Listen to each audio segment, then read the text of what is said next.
ويجب أن تكون إسرائيل موجودة آمنة.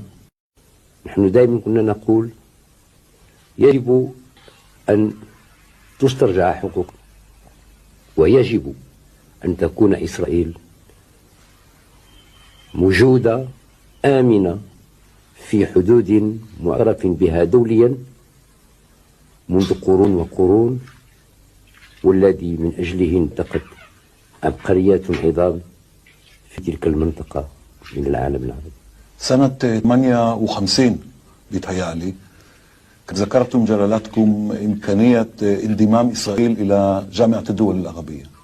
الفكرة لسه مطروحة اليوم؟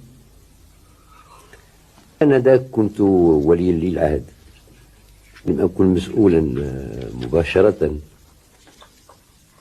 وجاءتني هذه الفكرة وأنا في زيارة خاصة إلى لبنان، ولكن لم تحظى بأي قبول بالطبع، وكانوا ربما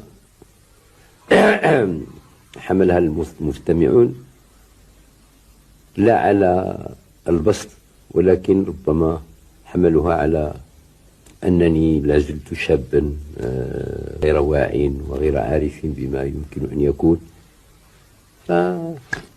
ولكن لا زلت أقول أن كان العرب آنذاك يقبلون إسرائيل في الجامعة العربية